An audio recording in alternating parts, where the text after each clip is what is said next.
Pedimos disculpas, ¿verdad? Pero se nos cortó la planta de internet que tenemos aquí en la casa.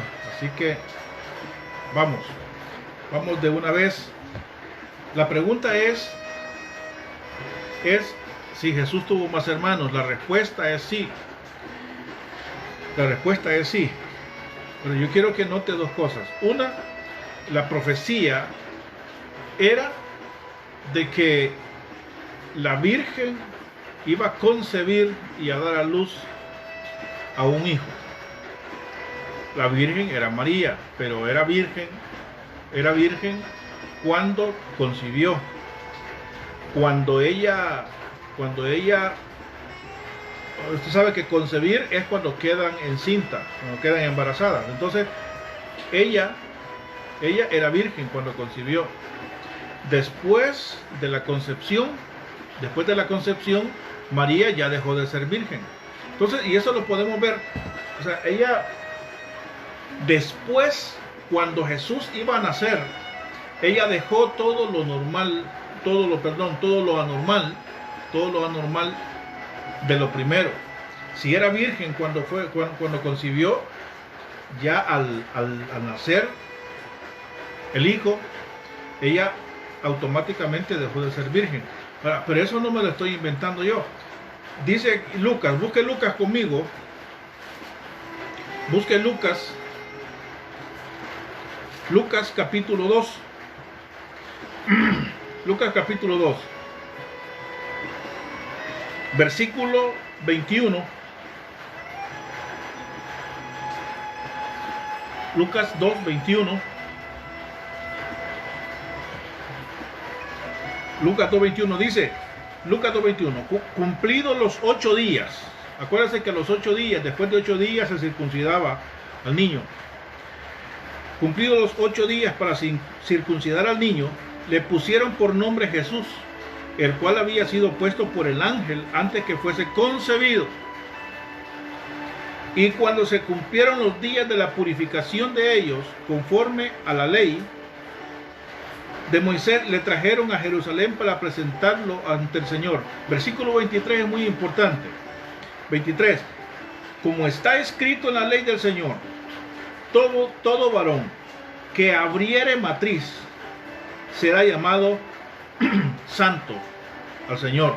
Entonces aquí, en este momento, deja de ser virgen, en este momento, porque rompe la matriz al nacer. Y ya en ese momento ya deja de ser virgen automáticamente y naturalmente.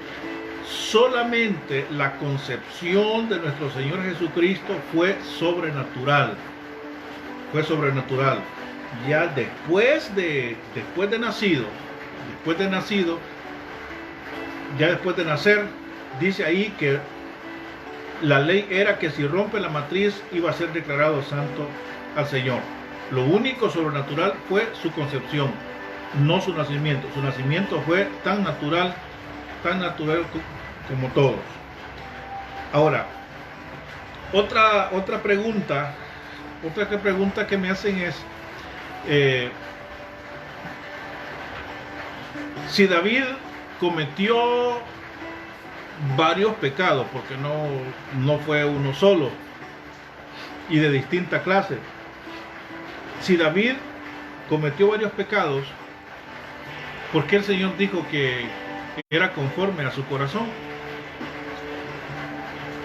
Miren, lo primero que nosotros tenemos que ver es que el Señor no mira las cosas como nosotros las vemos.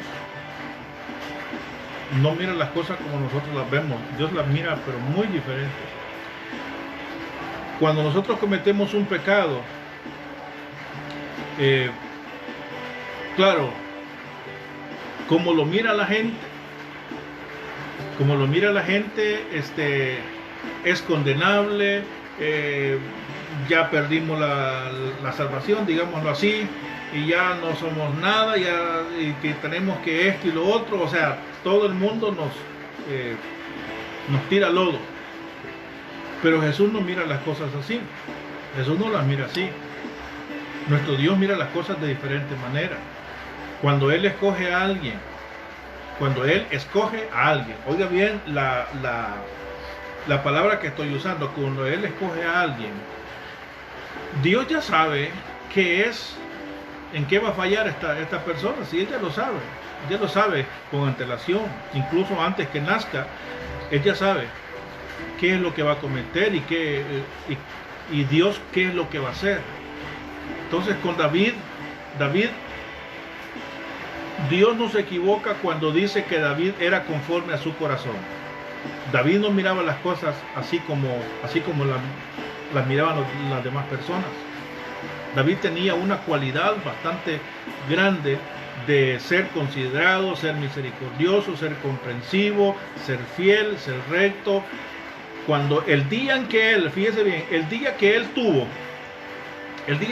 tuvo los deslices que tuvo, que mandó a matar a Urías Eteo, que le mintió, que codició a la mujer de Urías Eteo, todo eso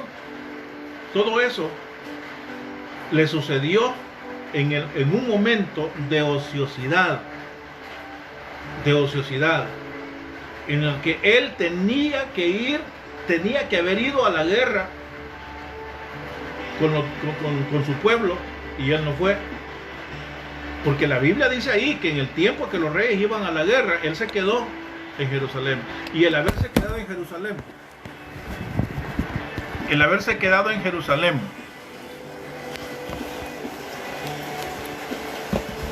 seguimos, aquí no ha pasado nada. Al haberse quedado en Jerusalén, eso lo que le acarreó fue un problema a su vida. Y eso es lo que nosotros debemos tener mucho cuidado.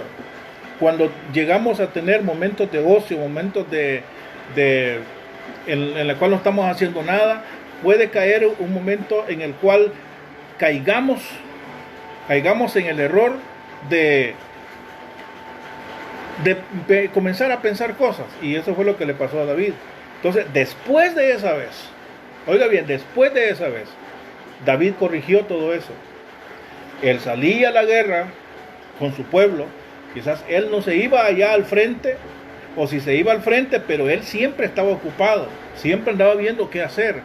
Esa es la situación, que cuando nosotros tenemos demasiado tiempo libre u ocioso, caemos en esa clase de problemas. Entonces, David tenía ese corazón, aprendió a tener ese corazón porque lo aprendió. Eso no fue algo que, como Saúl, a Saúl Dios le ayudó, le cambió su corazón, le ayudó. Y entonces eso lo que pasó es que Saúl después volvió a ser el mismo de antes. Entonces, ¿por qué? Porque Dios no mira las cosas como nosotros las vemos. Usted puede haber caído, puede haber cometido un error, un pecado, pero ante el mundo e incluso ante los mismos hermanos, usted puede incluso estar caído y estar en una situación de vergüenza y todo eso ante la gente, ante los ojos de ellos. Pero ante los ojos de Dios es otra cosa, muy diferente, pero muy diferente. Ahora, mire, la otra pregunta es sobre la adivina de Endor y Samuel.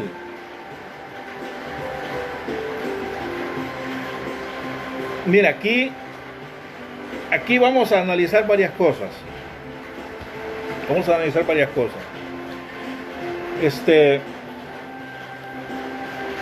Dice en Samuel,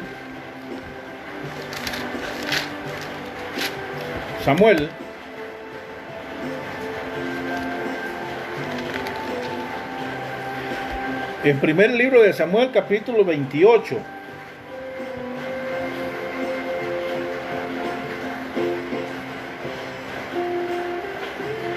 1 Samuel capítulo 28.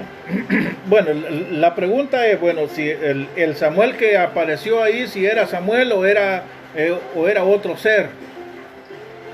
O era otro ser. Aquí primero lo que tenemos que ver. Uno, Saúl ya había dado la orden de expulsar a todos los adivinos y encantadores de la tierra de Israel. Él dijo, vaya, sáquenos a todos. Y eso estaba perfecto, estaba bien, porque el Señor así había dicho. Y después, luego,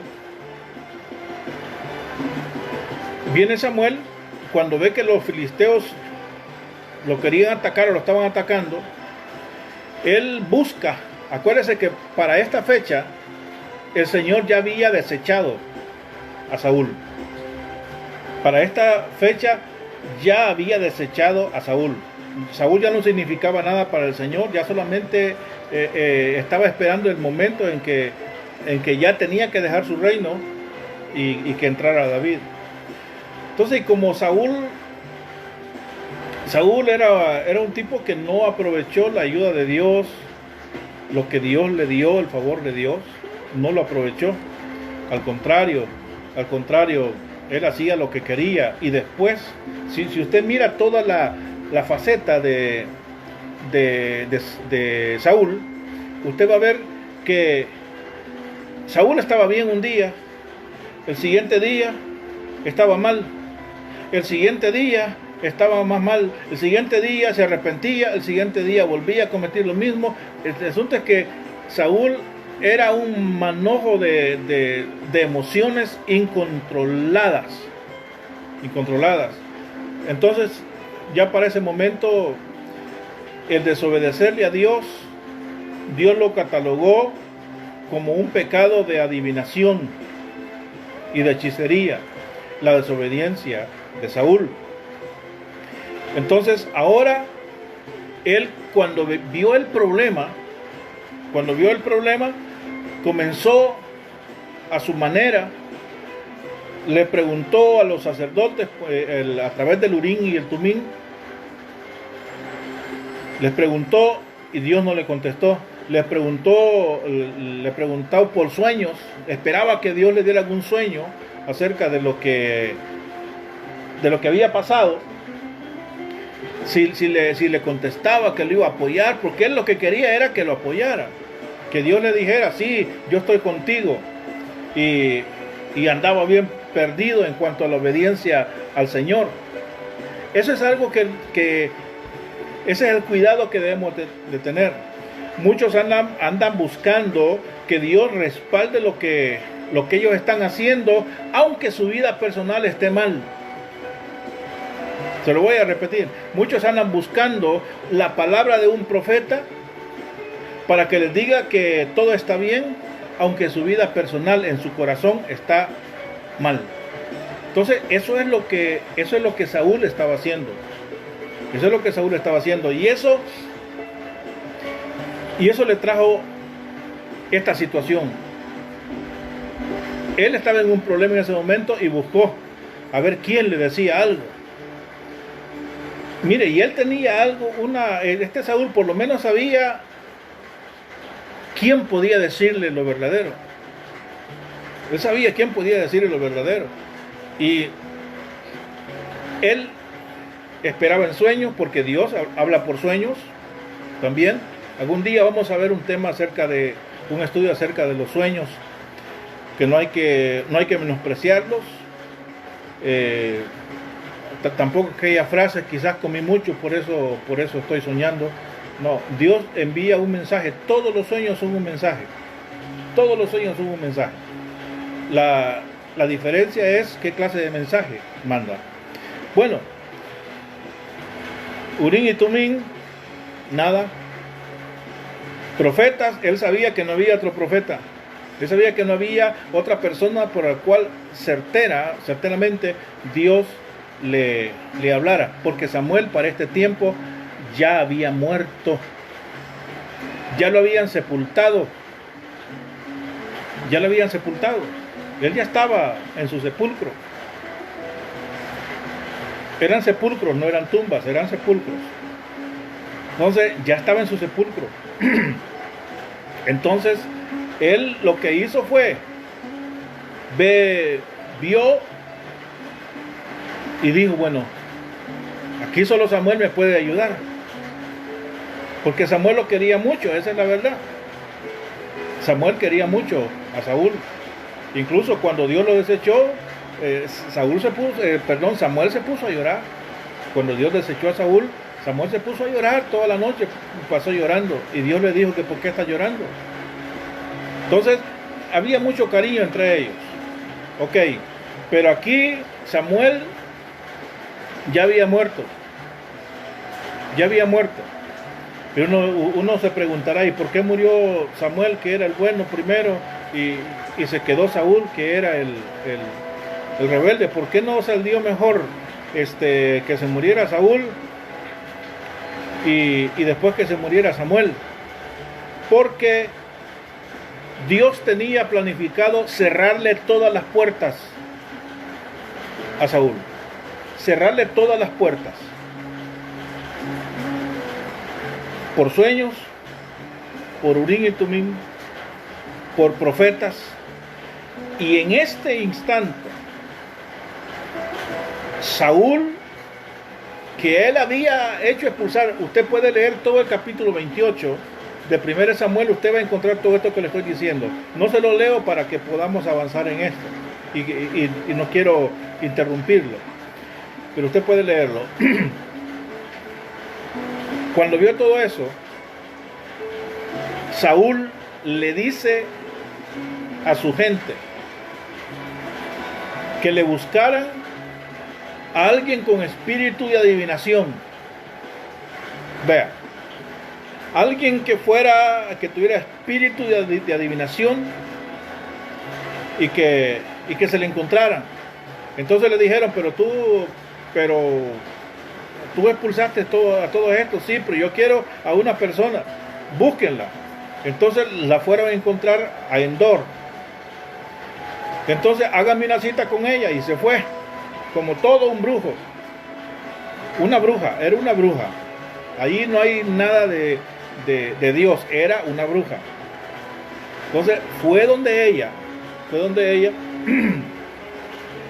y le dijo, no se identificó como Saúl, al contrario, iba disfrazado, un poco disfrazado, digamos que iba, y llegó donde ella y le dijo que le hiciera ese trabajo, ese trabajito, que a veces uno dice, no hombre, si solo me va a tirar las cartas, no, si solo me va a decir quién me ha hecho mal. A ver cuántos cristianos han caído en eso, y le aseguro que hay muchos cristianos que han caído en eso, y que hay muchos también que se llaman profetas en las iglesias cristianas que han hecho toda esa clase de cosas. Es brujería, brujería tajantemente. Entonces viene la mujer y le dice, este versículo sí lo voy a leer. Dice, versículo 9, y la mujer le dijo, 28:9 de 1 Samuel, y la mujer le dijo, he aquí tú sabes lo que Saúl ha hecho, cómo ha cortado de la tierra a los evocadores y a los adivinos.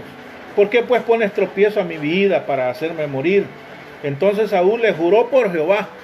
Saúl estaba perdido, jurando en nombre de Jehová. Eso es un juramento de Jehová en vano. Primero porque Dios ya lo había desechado. Y dice, versículo 10, entonces Saúl le juró por Jehová, diciendo, vive Jehová, que ningún mal te vendrá por esto. La mujer entonces dijo, ¿a quién quieres que te haga venir? ¿A quién quieres que te haga venir? Y él respondió, hazme venir a Samuel. Mire, aquí donde está la situación. Aquí la pregunta que siempre nos hemos hecho los que estudiamos la Biblia es si este era Samuel o era un demonio disfrazado de Samuel. ¿Qué era? Aquí era una bruja, una adivina, hablando con alguien que ya había sido desechado por Dios. Ya había sido, solamente estaba esperando el tiempo en que David tomara el reino, no porque ese ya no estaba en los planes de Dios. Ahora viene y le pregunta a la mujer si podía hacerle venir a alguien. ¿Y a quién quieres que te haga venir? Y él le dijo, a Samuel. Me imagino que la mujer hizo algo para hacer venir a Samuel. Y dice ahí el versículo 12, esto me llama mucho la atención. Dice el versículo 12, y viendo la mujer a Samuel, clamó en alta voz. O sea que la mujer, cuando vio a Samuel, gritó. Aquí está una señal. ¿Por qué gritó? Que no estaba acostumbrada a ver salir espíritus malos, espíritus feos y demonios y todo. ¿Por qué gritó cuando vio a Samuel? Y Samuel no venía con las apariencias de que sale así con hasta con música de fondo allí, de miedo y todo eso, no. Pero ella se asustó. ¿Pero por qué se asustó? Esa es la clave para poder comprender quién podía ser. Si era un demonio, ¿por qué se asustó? Y si era Samuel, ¿por qué se asustó? ¿Cuál fue la impresión que hubo? Porque ella dice que gritó. Entonces, aquí es donde debemos entender nosotros.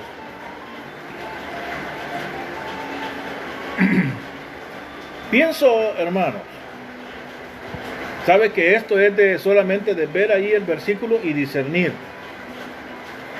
Pienso que ella gritó simplemente por eso.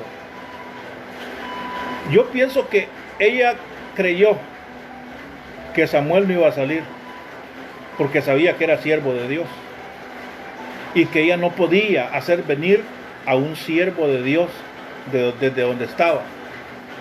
Ese fue el miedo de ella. Y cuando apareció Samuel, pero ya ese aparecimiento de Samuel ya no tenía nada que ver con lo que ella hacía. Ahí ya tenía que ver simplemente con el hecho de que Dios quería finalizar toda la esperanza de Saúl, finalizarla trayendo a Samuel y mostrándole a Saúl para que Samuel le diera lo último, el ultimátum. ¿Cómo fue esto? Entonces, ¿quién era? Samuel. Así, Samuel. ¿Sabe por qué? Porque para ese tiempo,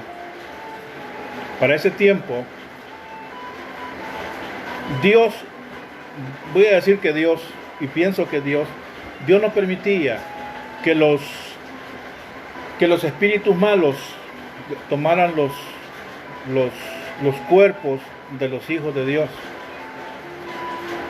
Solamente solamente lo voy a mencionar, no voy a leer, allá en Judas, versículo 9 me parece que es, dice que esto, mire, se lo voy a leer mejor, para que usted vea. Judas, capítulo 1, en su único capítulo, en el versículo 9, dice, pero cuando el arcángel Miguel contendía con el diablo, peleaba con el diablo, disputando con él por el cuerpo de Moisés. ¿Por qué? Porque siempre Dios por más que todo a los siervos de él, a los servidores de él, que él había usado para traer grandes victorias. Entonces, Dios no permitía que el enemigo o sus demonios tomaran esos cuerpos. ¿Y cómo fue que Samuel salió. Mire, Dios puede hacer lo que quiere. Así como hizo aparecer a Moisés y Elías. Bueno, pero Elías no murió. Bueno, eso habría que verlo también.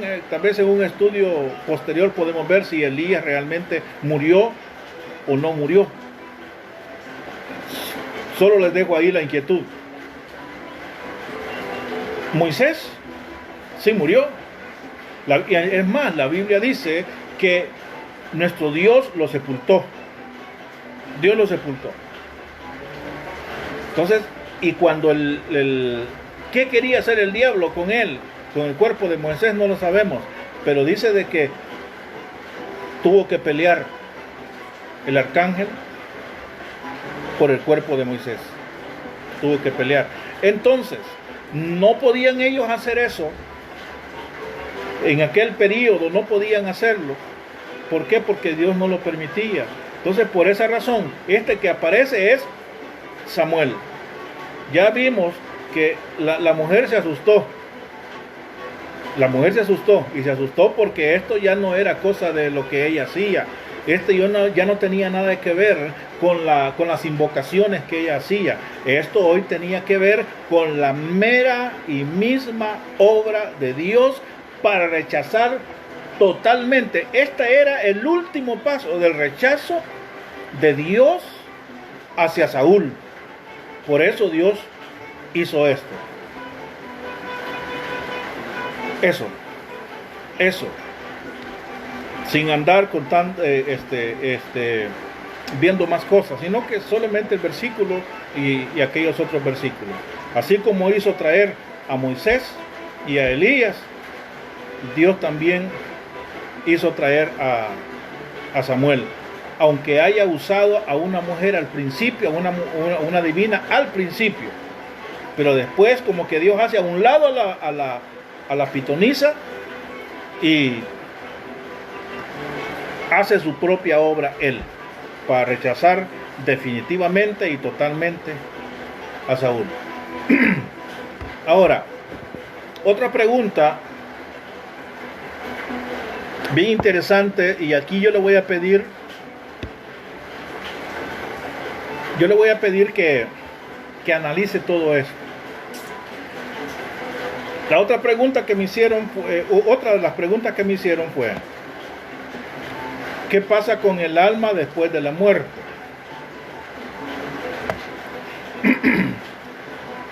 Mire, yo he escuchado de todo.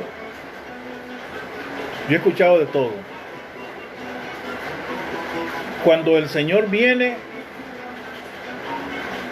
y resucita a la iglesia, ¿qué va a pasar con el alma?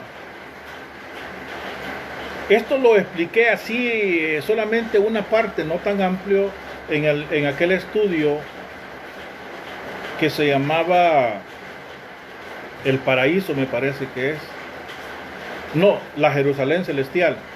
La Jerusalén Celestial se llama el estudio. Usted lo puede encontrar aquí en Facebook o lo puede encontrar en YouTube, en mi cuenta, en mi canal de YouTube.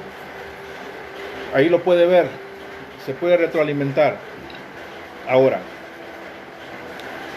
esto es algo bastante emocionante estudiarlo, esto del alma. ¿Por qué? Porque para comenzar,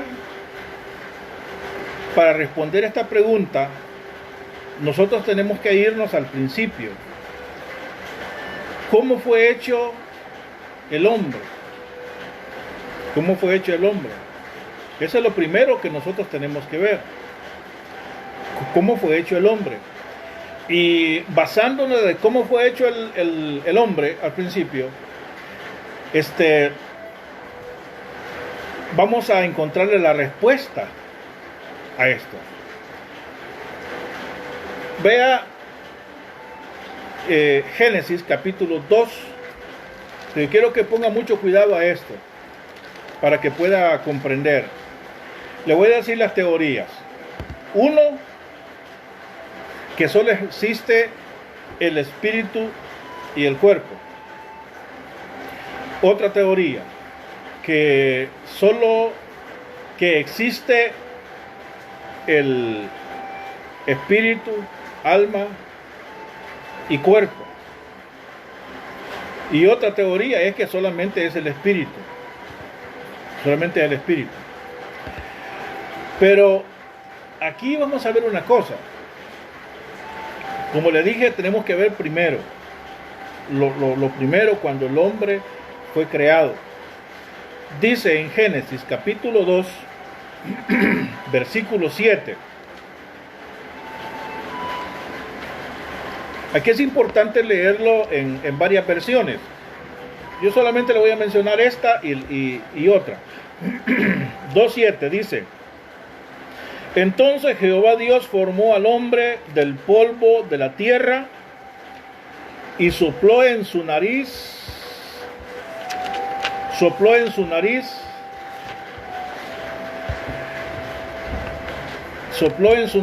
aliento de vida. Cuando Dios sopló en su nariz aliento de vida, ahí lo que estaba haciendo es soplar de su espíritu para que el hombre tuviera la capacidad de vivir.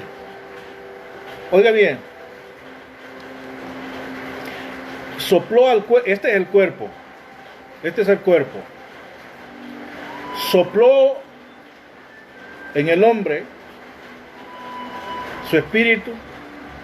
Allá dice Salmos, les quitas el espíritu y dejan de ser. Fíjese que yo le voy a recordar ese otro versículo otro momento. El Señor hizo al hombre, lo formó. Después viene y sopla su espíritu en él. Y dice la Biblia, y fue el hombre un ser viviente. En otra versión dice, y fue el hombre un alma viviente. Un alma viviente. ¿Qué significa esto? Que Dios, al soplar en el hombre, se convirtió en un alma.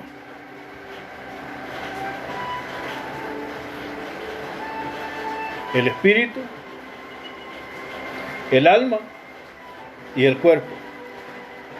Al soplar Dios con su espíritu en el hombre se convirtió en un alma. ¿Y qué es el alma? ¿Qué es el alma? El alma es, amados, el alma es aquello donde están nuestras emociones, nuestros sentimientos, aquello que nos hace sentir dolor, tristeza, alegría. Ese es el alma. Ese es el alma. Y lo expresamos a través de nuestro cuerpo. Si el cuerpo no tuviera alma, nuestro cuerpo, este cuerpo, si no tuviera el alma y el espíritu, este cuerpo no sufriría, aunque nos hiciéramos una herida, aunque nos golpeáramos. Sin el alma, esto no tiene dolor ni emociones. Allá dice en Santiago dice que el cuerpo sin el espíritu está muerto. Note bien que habla sin el espíritu, dice que está muerto. Sí, son tres partes, pero la unión entre el espíritu y el cuerpo nos convierten en un alma a nosotros. Y el alma es donde nosotros sentimos todo lo del ser humano. Todo el ser humano. Emociones y sentimientos. Dolor, tristeza, todo eso. Ahora, cuando uno muere, dice la Biblia en Eclesiastés capítulo 12, versículo 7, dice ahí que el espíritu vuelve a Dios, quien lo dio, y el cuerpo vuelve al polvo. Fíjese que solo menciona las dos cosas. Pero este hombre que muere es un alma. Pero cuando muere, el cuerpo se va al polvo y el espíritu se va a Dios, dice ese versículo. Entonces, cuando muere, el espíritu vuelve a Dios y el cuerpo se va al polvo. ¿Y qué pasa con el alma? ¿Qué pasa con el alma? Esa es la situación. Quizás le voy a explicar algo que usted nunca había escuchado o quizás sí lo había escuchado. Pero lo tradicional es, mire, cuando uno muere, el espíritu se va por donde Dios y el alma se va por no sé dónde y que el cuerpo se va para allá. Eso no puede ser así. No puede ser así, a menos de Cristo, después de que murió Cristo para acá, no es así. No es así. No es así. Es muy diferente, pero muy diferente. Muy diferente. Ahora, fíjese bien. Ahí vamos. Entonces, ¿qué pasa? ¿Qué pasa? Allá, Dios el Padre es el Padre de los espíritus de toda carne. Todas las personas que mueran, sean cristianos o no cristianos, tienen que entregar su espíritu a Dios. Tienen que entregar su espíritu a Dios. Ponga mucho cuidado a esto. Todo el ser humano, sea cristiano o no, tiene que entregar su espíritu a Dios. Eso es un hecho que no se puede cambiar. Y lo otro, todo ser humano, sea cristiano o no, su cuerpo tiene que deshacerse en el polvo y volver al polvo. Es una ley que el Señor dijo. Pues polvo eres, le dijo a Adán, y al polvo volverás. Al polvo vas a volver. Dice que eso es lo que menciona el Señor. Ahora, ¿por qué no menciona el alma así separada, como la menciona allá en 1 Tesalonicenses 5:23 me parece que es? ¿Por qué no la menciona separada? Solamente dice el cuerpo y el espíritu. ¿Por qué? Porque desde el principio Dios dijo que la unión del espíritu con el cuerpo hacían un alma. Hacía un alma. Y el cuerpo se volvía la expresión del alma. Porque en el alma está todo aquello que nosotros sentimos y las emociones que tenemos. El espíritu es el que se comunica, el único que puede comunicar con Dios cuando somos cristianos. Cuando somos cristianos.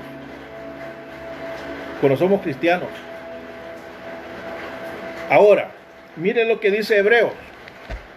Busque Hebreos capítulo 12. Hebreos capítulo 12. Mire, dice en el versículo 22 y 23. Dice, Hebreos 12, 22 y 23. Sino que os habéis acercado al monte de Sión, a la ciudad del Dios vivo, Jerusalén la celestial, a la compañía de muchos millares de ángeles, a la congregación de los primogénitos que están inscritos en los cielos, a Dios el juez de justos, y oiga bien,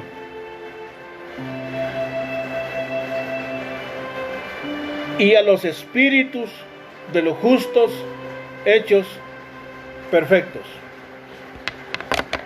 Dios es el Dios de los espíritus, es el Padre de los espíritus, porque Él fue el que dio esa capacidad al principio y después todo tiene que volver a Él otra vez. Ahora, pero ¿qué pasa cuando venga el Señor? ¿Qué va a pasar? No lo vayamos allá primero. Primero veamos cuando muramos. ¿Qué va a pasar? Fíjese que en 1 Tesalonicenses capítulo 5, versículo 23 me parece que es, y si no es ese, ahí me corrige. Dice, para que sea guardado todo vuestro ser. santo para el día del Señor en espíritu, alma y cuerpo.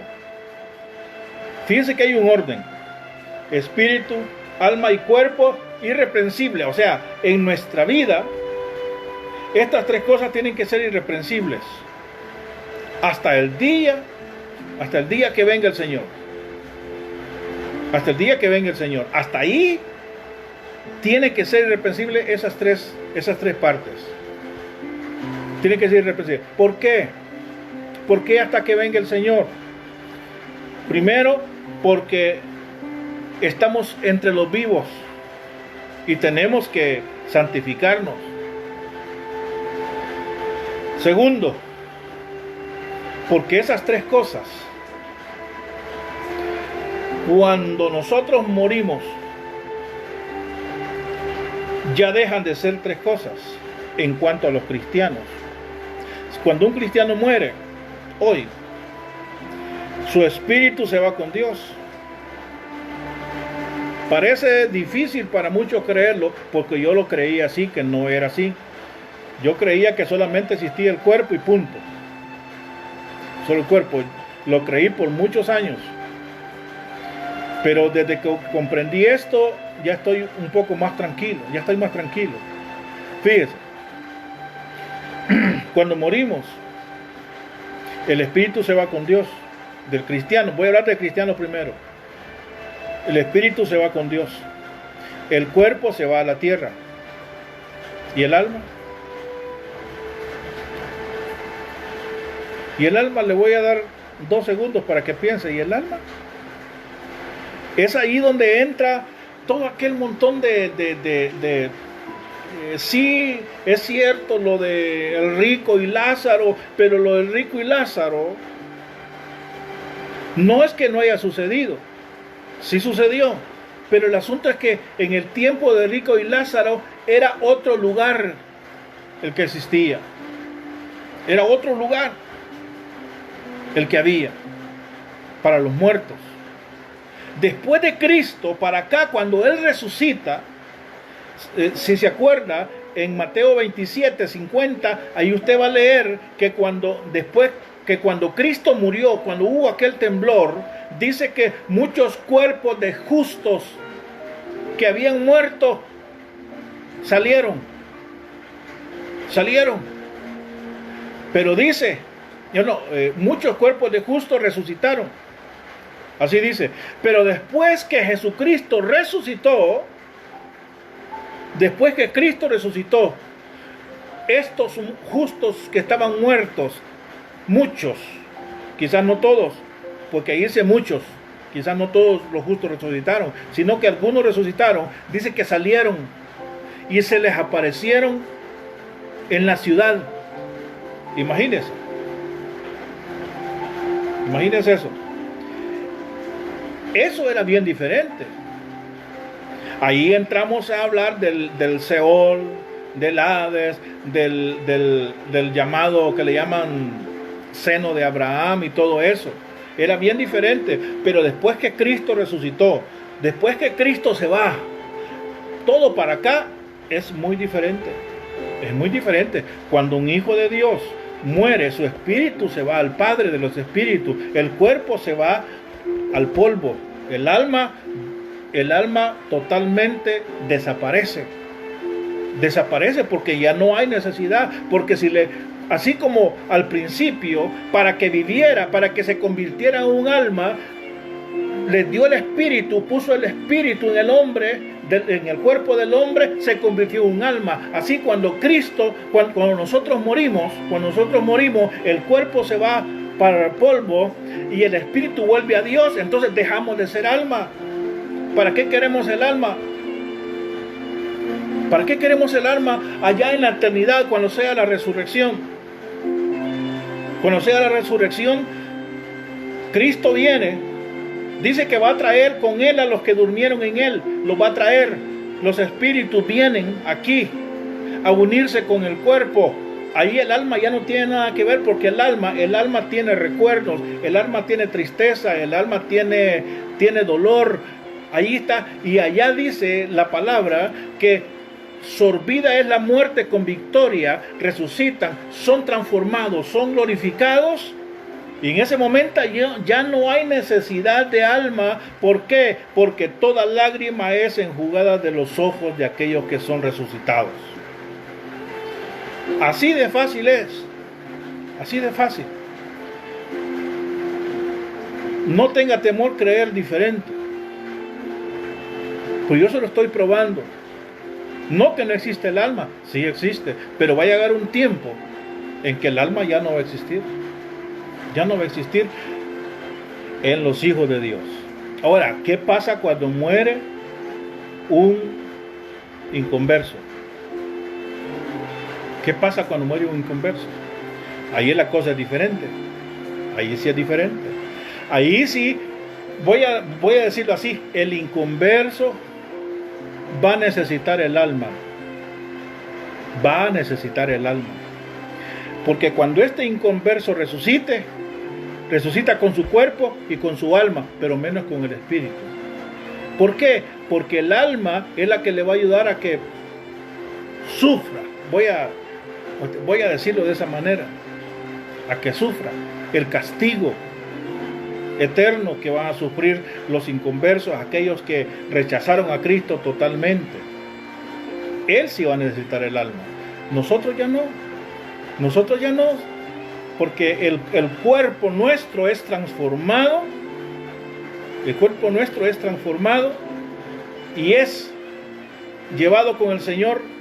Ya les dije, la Biblia nos dice que nos va a llevar al cielo. Él nos va a llevar a donde Él quiera llevarnos. Cuando venga la segunda vez y nos resucite, Él nos va a llevar, imagínense que nos mande, que nos va a llevar a conocer todos los planetas que hay. Dios puede hacer cualquier cosa, incluido el cielo. Ahora, no sé si queda claro.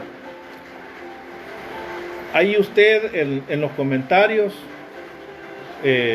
o por Messenger haga su valoración, su pregunta, si quedó claro esto. Solamente quiero hacer este resumen. Solo quiero hacer este resumen.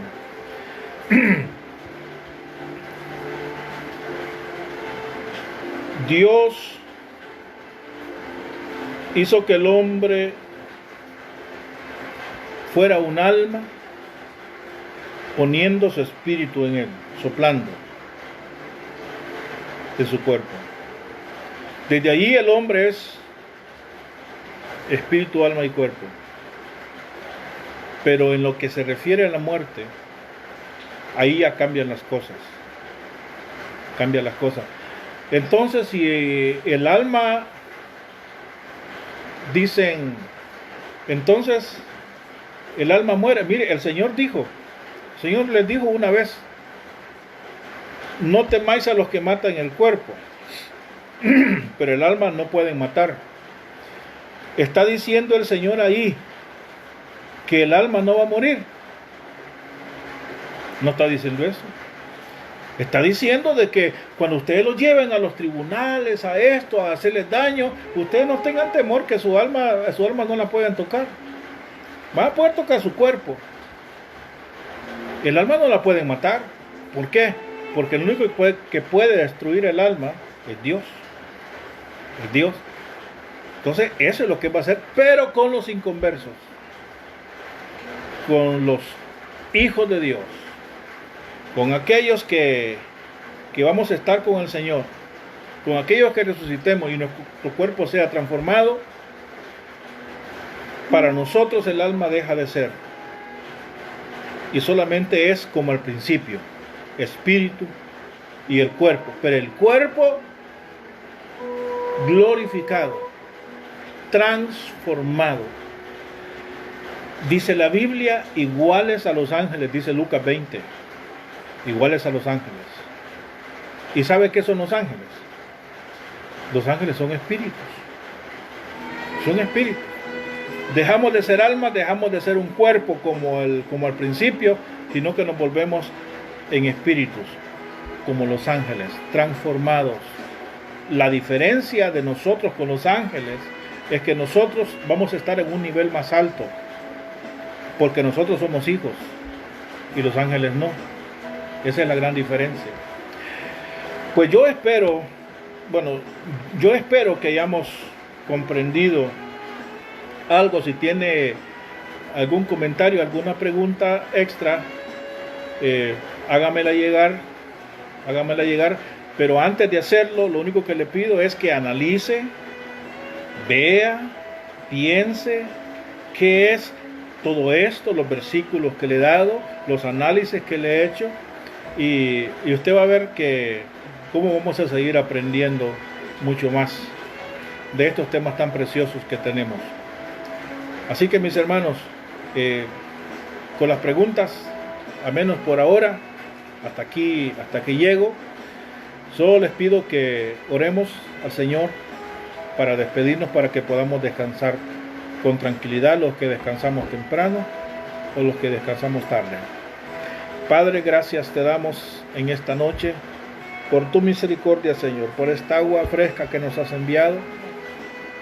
Gracias, mi Señor, no olvidando, Señor, orar por nuestro país, por los enfermos, Señor, para que sean malos recuperados y sanados totalmente, Señor, sin ningún vestigio de volver a recaer, Señor, ni mucho menos de contagiar a otros. Padre, que todo esto, según tu misericordia y tu mano poderosa, vaya terminando. Bendigo a mis hermanos que estuvieron, Señor, en esta noche conectados, que los que estuvieron, Señor, sean bendecidos, y que tú les inquietes, Señor, después de analizar toda esta palabra. Gracias, Dios mío, porque tú nos permitiste finalizar bien todo esto. Gracias, Padre, en el nombre de Jesús. Amén y amén. Dios me los bendiga, hermanos, y sigamos estudiando la Biblia. El viernes seguimos con la segunda parte del tema de los apóstoles. Dios les bendiga a todos y que tengan una feliz noche.